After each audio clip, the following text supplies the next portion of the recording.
नमस्कार, आपके साथ मैं हूं विद्यानाथ झा। भिवानी के बामला गांव में पूर्व सैनिक रामकिशन का अंतिम संस्कार किया गया। बामला में कांग्रेस उपाध्यक्ष राहुल गांधी पहले ही पहुंच चुके थे। दिल्ली के मुख्यमंत्री केजरीवाल भी बामला गांव पहुंच चुके हैं। भिवानी के बामला में इस वक्त बड़े नेताओं के जमावड़े लगे। कांग्रेस के बड़े नेता भूपेंद्र सिंह हुड्डा, कमलनाथ, किरण चौधरी रामकिशन के घर मौजूद हैं। कल ही राहुल गांधी आरएमएल अस्पताल पहुंचे थे, जहां उन्होंने मिलने की जिद की, जिसके बाद उन्हें हिरासत में ले लिया गया था। सवाल यह है कि खुदकुशी पर राजनीति की जरूरत क्या है। रामकिशन के सहयोगी का आरोप है कि रामकिशन ने खुदकुशी नहीं की है, यह मर्डर है। उनका कहना है कि रामकिशन को खुदकुशी के लिए उकसाया गया। उन्होंने आरोप लगाया कि कुछ अफसरों ने ही रामकिशन को मोहरा बनाया। रामकिशन के दोस्त ने राहुल गांधी की राजनीति पर भी सवाल उठाए और कहा कि कांग्रेस ने सैनिक के लिए कुछ नहीं किया, लेकिन शहादत पर राजनीति करने का मौका नहीं छोड़ रही है।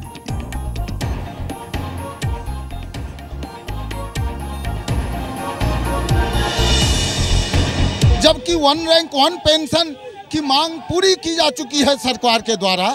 मैं ये जानना चाहता हूं कि वन रैंक वन पेंशन के मांग को लेकर के आज उन्होंने सुसाइड क्यों किया। कहीं जंतर मंतर पर बैठे ऑफिसर लेड ऑर्गेनाइजेशन, जिसमें ऑफिसर लोग अपने लिए अपने मन मुताबिक मांग रखे हुए हैं, वो अपनी मांग मनवाने के लिए इनको प्रोवोक करके, इनको पोक करके सुसाइड तो नहीं कर रहा है, करवाया है। मुझे ये मामला आत्महत्या का नहीं, ये मामला बिल्कुल मर्डर करवाने का लग रहा है। आप भी आर्मी में रहे हैं? मैं आर्मी से सूबेदार क्लर्क के रूप में नौकरी करके रिटायर हुआ हूं और voice of ex serviceman society, जो सिर्फ निचले दर्जे यानी junior commission officer, NCOs, non commission officer और अदर रैंक्स के लिए लड़ाई लड़ रही है। जी न्यूज से बातचीत में फौजी रामकिशन के सहयोगी और पूर्व सैनिक ने कांग्रेस और राहुल गांधी पर सियासत का आरोप लगाया है और कहा है कि पेंशन के मामले पर कांग्रेस ने कुछ नहीं किया, लेकिन शहादत पर सियासत करने से चूक नहीं रही है। राहुल गांधी जी आकर के यहाँ पर हमारे व्यक्ति के सुसाइड करने पर या सुसाइड करवाए जाने पर राजनीति न करें। भारत सरकार सीबीआई के द्वारा यह जांच करवाए कि ये नेतागिरी के चक्कर में कहीं इनका मर्डर तो नहीं करवाया गया है। ये जो हो रहा है, ये हम सेना के जवानों के मनोबल को गिराने वाला है।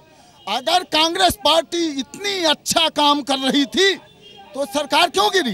दूसरी बात, 2006 में इन्होंने हमारी पेंशन घटा करके 75% से 70% कर दी। इनको शर्म आनी चाहिए हमारी शहादत पर राजनीति करने पर, हमारी मृत्यु पर राजनीति करने पर।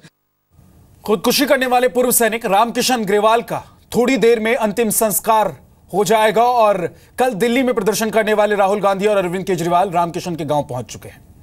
रामकिशन की खुदकुशी पर जमकर राजनीति हो रही है, लेकिन कुछ सवाल हैं जो खुदकुशी के बाद से ही अनसुलझे हुए हैं। वन रैंक वन पेंशन के तहत पेंशन कम मिलने के कारण रामकिशन ग्रेवाल ने खुदकुशी कर ली, लेकिन रामकिशन की पेंशन 10 साल में 4 गुना बढ़ी। फिर 5,000 के लिए खुदकुशी क्यों? सवाल यह भी है कि क्या रामकिशन ग्रेवाल को खुदकुशी के लिए उकसाया गया, जो कि उनके एक सहयोगी कह रहे हैं कि इसकी ज्यादा संभावना है और यह खुदकुशी नहीं है, दरअसल यह मर्डर है।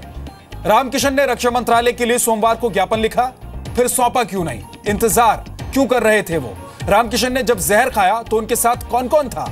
जंतर मंतर पर प्रदर्शन के लिए विदेश मंत्रालय के पास सुसाइड नोट क्यों किया?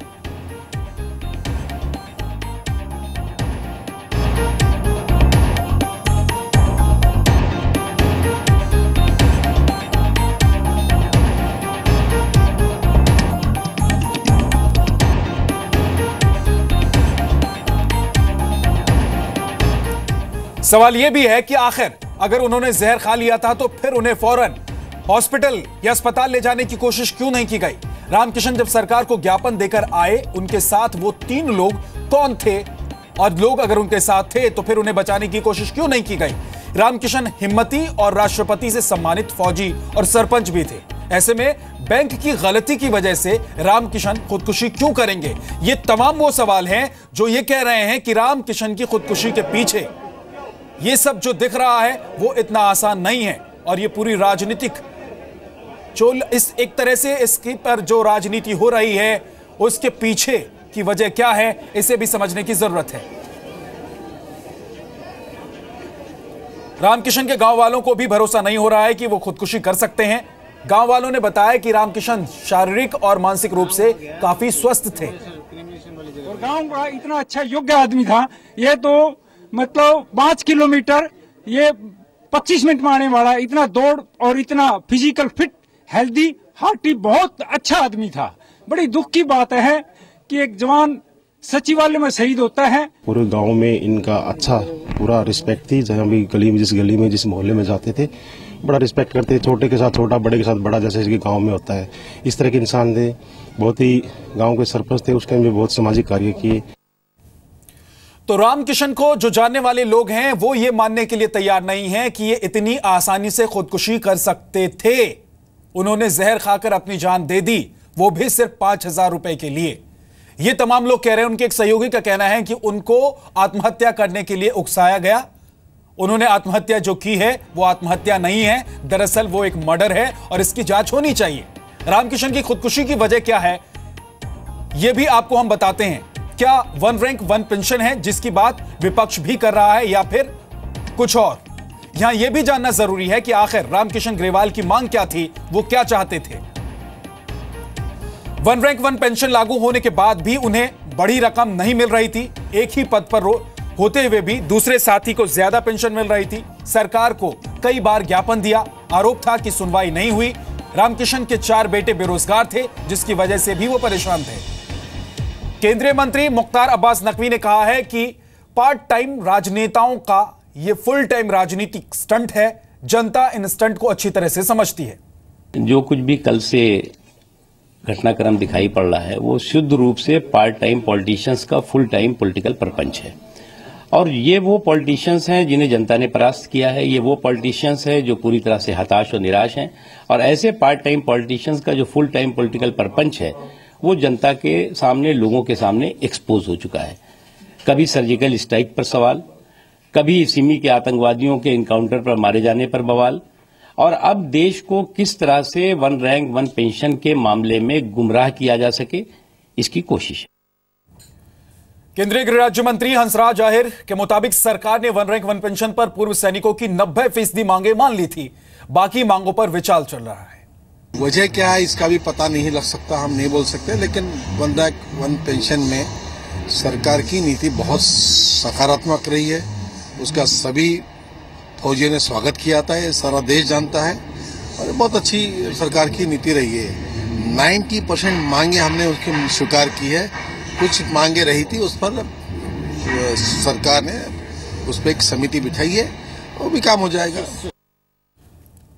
बीजेपी नेता नलिन कोहली ने कांग्रेस पर सवाल उठाते हुए कहा है कि कांग्रेस ने कभी पूर्व सैनिकों के लिए कुछ नहीं किया, लेकिन अब सियासत के लिए यह मुद्दा उठा रही है। वहीं एनसीपी नेता माजिद मेमन ने कहा है कि बीजेपी पर राजनीति करने का आरोप उन्होंने लगाया है। राहुल गांधी जी हमेशा राजनीति करने का प्रयास करते, करना चाहे कर भी सकते हैं, लेकिन हर चीज का एक स्थान होता है, एक अवसर होता है। किसी की मृत्यु हुई है, ऐसे मृत्यु के अवसर पर, वो भी एक अस्पताल में जहां पर लोग अपने इलाज करने जाते हैं, वहां डॉक्टर काम कर रहे होते हैं, कोई वहां खुशी से तो जाता नहीं है। ऐसा थोड़ी ना कि हर चीज पे राजनीति हो। और OROP पे यदि उनकी कोई दिल से कोई चिंता होती तो 42 साल जो कांग्रेस के सामने ये विषय ठंडे बस्ते में पड़ा रहा, इस पर कोई गंभीरता से कार्य नहीं हुआ तो वो कार्य करके देते।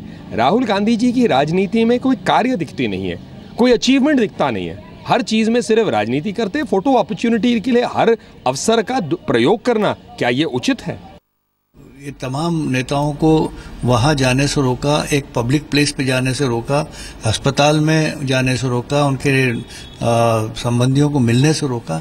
ये बिल्कुल ही गैर कानूनी काम है और मेरी समझ में नहीं आता कि भारतीय जनता पार्टी या एनडीए सरकार के पास इसका क्या जवाब है। टीएमसी नेता डेरेक ओब्रायन ने आरोप लगाया है कि रामकिशन का परिवार सरकार के रवैये से दुखी है और इस मामले में सरकार ने सही कदम नहीं उठाया है। Family is very upset. एक तो अपसेट तो है बिकॉज इनका पिताजी चला गया, 5 लड़का से बात हुआ, 2 sisters, they're very upset because the father who they looked up to as their guru, and all of us look up to our father's guru. Plus क्या हो गया, जो हुआ कल का जो बिहेवियर था, ये जो डिटेल्स हमको बताया, वही दुख की बात है that they were treated very badly and they're very upset. See, coming here to express condolence and to show your respect. ये I don't think this is the politics of it. This is the reality. Ramkishan की खुदकुशी पर उनका एक सहयोगी सवाल उठा रहा है। उनका कहना है कि ये खुदकुशी नहीं है, ये मर्डर है। उन्हें आत्महत्या करने के लिए उकसाया गया है। रामकिशन क्योंकि राष्ट्रपति से भी सम्मानित थे और ऐसे जिम्मेदार व्यक्ति थे जो इतनी आसानी से खुदकुशी जैसा कदम नहीं उठा सकते थे। तमाम जो उनके जानने वाले लोग हैं वो ये कह रहे हैं कि रामकिशन खुदकुशी कर लें, जहर खा के मर जाएं, ये संभव नहीं है। फिर सवाल ये है कि आखिर उन्होंने खुदकुशी की तो क्यों की? क्या 5,000 रुपए जो कि उनको पेंशन के नाम पर आने थे, बैंक की गलती की वजह से उनके अकाउंट तक नहीं पहुंच रहे थे, क्या इस वजह से वो खुदकुशी कर लेंगे? ये एक बड़ा सवाल है। और लगातार जिस तरह से राजनीतिक घटनाक्रम देखने को मिल रहे हैं, उसे तो यही लगता है कि ये जो नेता आज भिवानी तक पहुंच गए हैं, एक शहीद जो बॉर्डर पर पाकिस्तान की तरफ से हो रही लगातार गोलीबारी की वजह से शहीद हो जा रहे हैं, उनके घर तक नहीं पहुंचे और 1 रैंक 1 पेंशन की वजह से दिल्ली से लेकर भिवानी तक सियासी ड्रामा चल रहा है, वो आखिर क्यों?